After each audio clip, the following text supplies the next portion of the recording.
I didn't think it would be that bad. Honestly, when I first came up with the idea, it sounded kind of fun. My cat already acts like she owns the house anyway.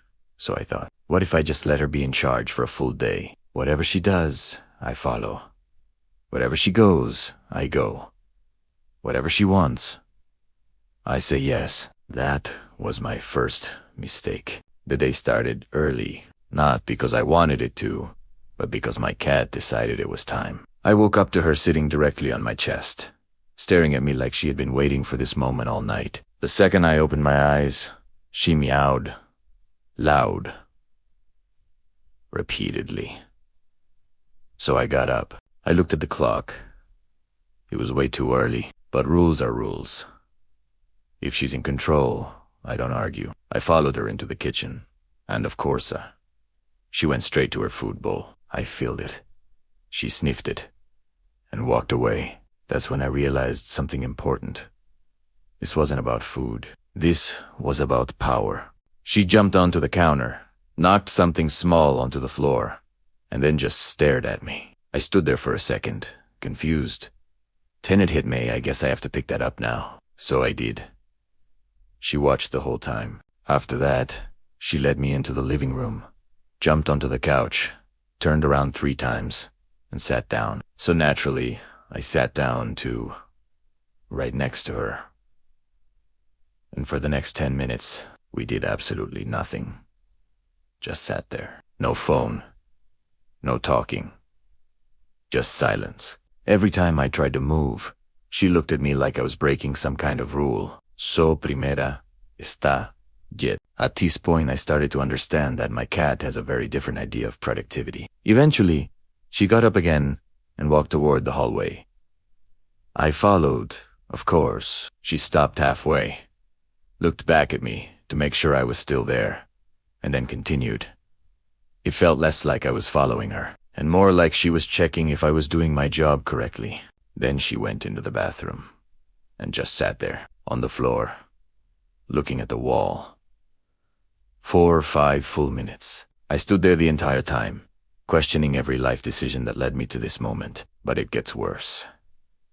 Around midday, she suddenly got a burst of energy and started running around the house like something was chasing her. From the couch, to the hallway, to under the table, back to the couch again. Full speed. No warning. So yeah, I had to follow. At one point, I almost tripped trying to keep up with her. She jumped onto a chair, then onto a shelf, then back down like it was nothing. Meanwhile, I'm out here trying not to break my ankle, just keeping up with her routine. And then she stopped. Completely. Like nothing ever happened. Satdown.com/peaceful. Looking at me like I was the weird one. I was out of breath. She wasn't even slightly tired. Later in the day, things somehow got even more ridiculous. She went back into the kitchen, stared at her food bowl again, and me. So I filled it again. This time she took 1 bite. 1. And walked away.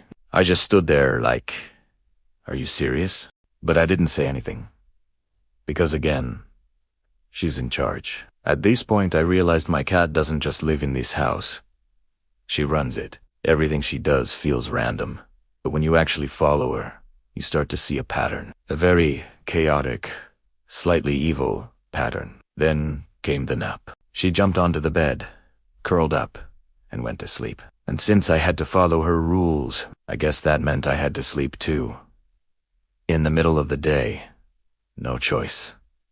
So I laid down, and just like that, I was forced into a nap I didn't even want. When I woke up, she was gone. I panicked for a second, thinking I broke the rules somehow. But then I found her sitting by the window, like she had been there the whole time, watching outside like a tiny security guard.